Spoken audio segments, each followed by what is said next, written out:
La verdadera pregunta que debemos hacernos no es si estamos siendo fieles a la tradición rabínica, sino si estamos siendo fieles al Tanaj, estamos siendo fieles a las palabras que el Dios de Israel ha dado a su pueblo. Sí, ese es un gran punto. Así que solo quiero desafiar a todos allá afuera a que abran el Tanaj por ustedes mismos. No vayan a un rabino, no vayan a un sacerdote, no vayan a un pastor. Ábranlo por ustedes mismos, el Antiguo Testamento, Isaías capítulo 52, versículo 13, hasta Isaías capítulo 53, versículo 12, y lean por ustedes mismos y déjenos saber en los comentarios. Isaías 53, uno de los pasajes más polémicos entre los judíos y los cristianos. ¿Habla del pueblo de Israel o del Mesías prometido? Los rabinos antiguos lo interpretaban de una forma, pero con el tiempo esa explicación cambió. Hoy, en ADN Fundamental, vamos a descubrir las raíces judías de este capítulo y por qué apuntan directamente al verdadero Mesías. También les tengo un PDF que pueden usar como guía para este estudio y he puesto el link para el documento en la descripción. Mi deseo es que lo que escuchemos hoy y leamos en el documento nos afirme más y podamos apreciar mejor la relación con el Mesías verdadero. Dios te bendiga y escuchemos. Hoy me acompaña Eduardo Arroyo de Radar Apologetics. Tiene un gran canal de YouTube, vayan a verlo y suscríbanse. Eduardo tiene un conocimiento increíblemente profundo de la tradición rabínica, el Talmud, la Mishnah, fuentes rabínicas, y habla en profundidad en sus videos en su canal de YouTube sobre estos temas. Pero hoy vamos a hablar sobre Isaías 53, el capítulo que a todos les gusta debatir. Los judíos mesiánicos, los cristianos, nos gusta decir que habla sobre el Mesías y muchos rabinos dirán, bueno, no, esto es el pueblo de Israel. Y creo que la mayoría de los israelíes o del pueblo judío estará de acuerdo en que es definitivamente está hablando sobre el pueblo de Israel. Pero, ¿y si las voces judías, las antiguas voces judías, realmente estaban de acuerdo con la interpretación mesiánica o cristiana? Eso cambiaría todo, eso lo voltearía todo de cabeza, o realmente cambiaría toda la perspectiva judía y haría un fuerte argumento de que Yeshua podría ser el Mesías. Sí, bueno, hagámoslo. Entonces, ¿cuál es la evidencia judía más antigua que tenemos de que Isaías 53 se veía como mesiánico y no como la nación? Claro, Jeff, desde el primer siglo tenemos el Targum Jonathan, que posiblemente podría ser incluso de antes, y se refiere a la persona en Isaías 52 y 53 como mi siervo, el Mesías. Está bien, esos son los Targums, pero ¿hay algo más, tal vez unos siglos después, que solidifique esa interpretación? Claro, desde los Targum hasta el siglo V hay fuentes que refuerzan eso, pero si vamos directamente al Talmud, si vamos a Sanedrín 98b, dice el Mesías, cuál es su nombre, y lo llaman el erudito leproso, vinculándolo a Isaías 53. Es alguien que esencialmente lleva los pecados de Israel, se aflige, se vuelve leproso por ellos, básicamente asumiendo su dolor y castigo.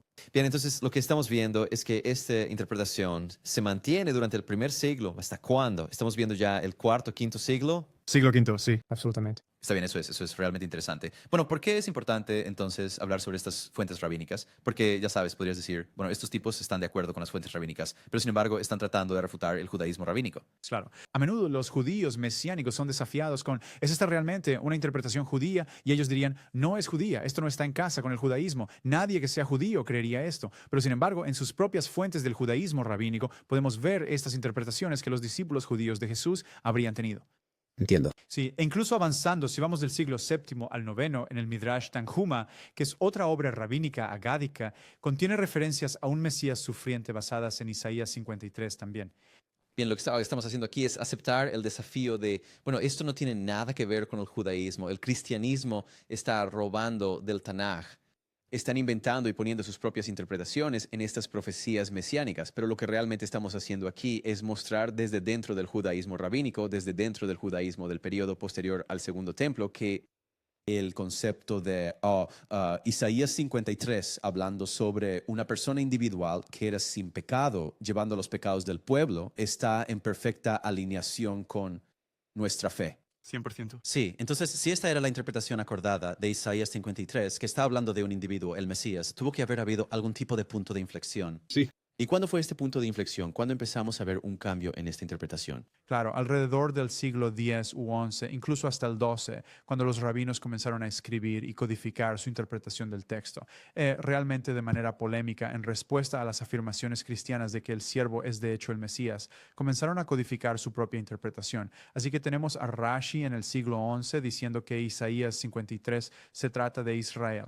¿Quién es Rashi entonces? Rashi es el rabino Shlomo Yitzhaki y realmente fue un rabino francés que en cierto modo fue un polemista de muchas maneras. En reacción a los caraítas que realmente rechazaban la tradición oral, Rashi comenzó a escribir sus interpretaciones para solidificarlas polémicamente contra ellos. Pero estos no eran sus únicos oponentes. Rashi también estaba haciendo polémicas contra los cristianos y por eso solidificó su interpretación de esa manera. Y eso en realidad tiene sentido, porque mientras Rashi está presenciando la persecución de los judíos por parte de la iglesia, ¿verdad? Esto es historia real. No puedes mirar eso y decir, vaya, si Jesús es su Dios y nos están matando, nuestra interpretación debe ser inexacta. Tenemos que idear una interpretación diferente, porque la suya no puede ser verdadera. Absolutamente. Y él no es el único que hizo esto. Más adelante tenemos a Ibn Ezra, quien también estuvo de acuerdo con Rashi en que esto era sobre Israel. También Radak, rabino David Kimhi, también dijo que esto era sobre Israel siendo el siervo. Y esto se solidifica realmente dentro del pensamiento judío, donde ahora encontramos que las frases del siglo XXI del judaísmo rabínico no están de acuerdo con esas fuentes anteriores que citamos, que dicen que esto, de hecho, es sobre el Mesías. Bien, entonces ¿en quién confías? Tienes que confiar en el Tanaj. Tienes que volver a las escrituras que nos dicen exactamente de quién se trata. Porque no se trata de lo que dice un pastor o un rabino o una persona con un título. ¿Qué nos dice realmente el Tanaj? A través de Isaías capítulo 53, versículo 12. Ves que había este individuo siervo. Este individuo el siervo es Israel. Israel, mi siervo. Lo dice una y otra vez. Pero Jeff, si leemos el pasaje con atención, el siervo de Israel es mudo, sordo y ciego. Y no cumple con la misión que se le encomendó, ser este reino de sacerdotes. Así que la interpretación correcta es que hay un individuo, una persona dentro de Israel que paga un precio por Israel en nombre de Israel. Correcto. Entonces, si alguien dice, no, es Israel, eso es parcialmente cierto porque si, digamos, Yeshua fue el Mesías, él vino del pueblo de Israel y era judío. Así que podrías decir que él era una representación de Israel.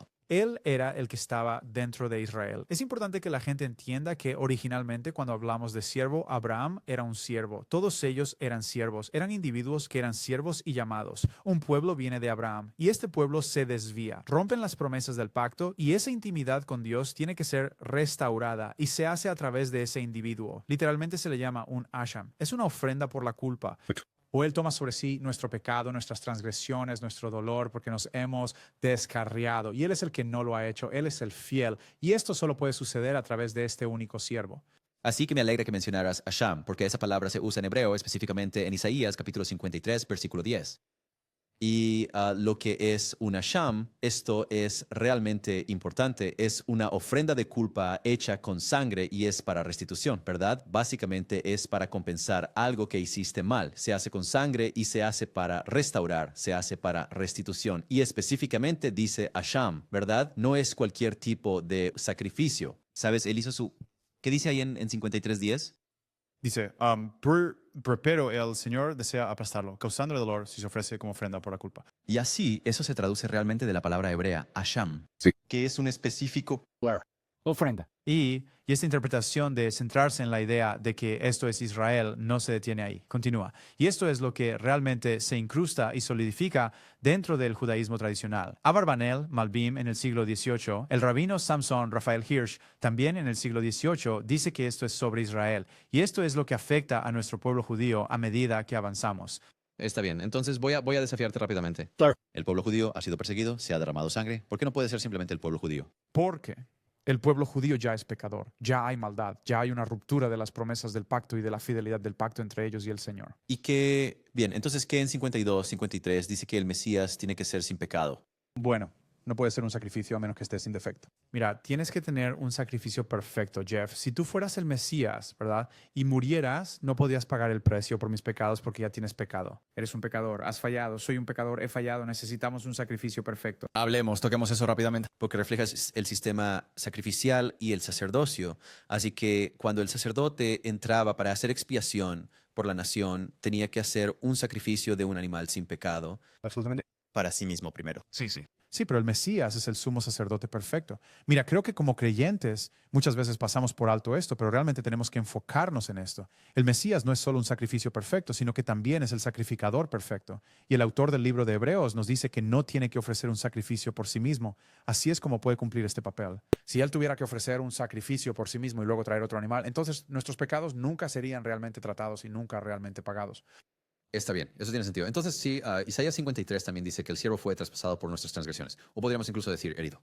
No tenemos que decir traspasado. Podemos decir herido por nuestras transgresiones. Y no tenía engaño, ¿verdad? Entonces, eso respalda lo que acabas de mencionar. Pero también dice que prolongará sus días. Claro. ¿Verdad? ¿Es esto, como ya sabes, podría interpretarse como lenguaje de resurrección?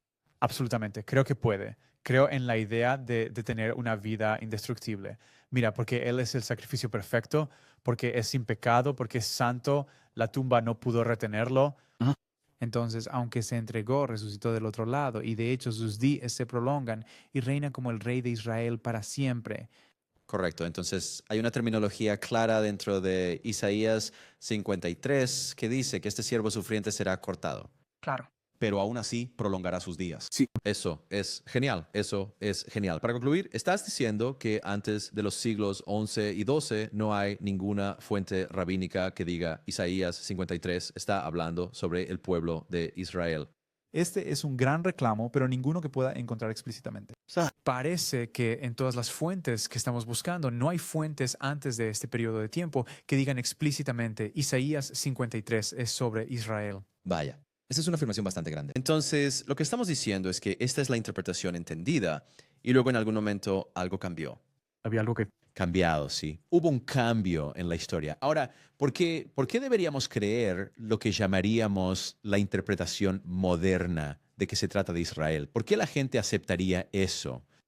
Sí, creo que hay algo en la psique, algo en el corazón, algo en la mente, que esto es más judío, que esto es lo que he heredado, esto es lo que me resulta más familiar. Ajá. Creer que Isaías 53 trata sobre Israel es para la mente judía estar en casa con el judaísmo. Esto es lo que enseña el judaísmo. Pero ¿está en casa con el Tanaj? Creo que esta es la mayor pregunta. Y cuando vamos a Isaías 41, versículo 4 ahora, como dijimos, Israel es el siervo en muchos espacios y muchos lugares de la Biblia hebrea, incluso en el contexto de 41 a 49 que lleva hasta allí. Ajá. Pero tenemos que recordar que Israel como siervo falla, es malvado, tonto, sordo y ciego. Pero el siervo no lo es. El siervo es justo. El siervo puede cargar con los pecados. El siervo es un sacrificio sin mancha. Entonces vemos la distinción y la diferencia entre ello. Y si eres una persona judía pensando en esto, considerando si Yeshua es el Mesías, si la interpretación histórica podría ser verdadera, tienes que volver al Tanaj y saber que Israel mismo no puede pagar por los pecados de Israel. Necesitamos un sacrificio. Hay una forma realmente interesante de ver esto, porque sí, el pueblo de Israel es ese siervo sufriente del que están hablando.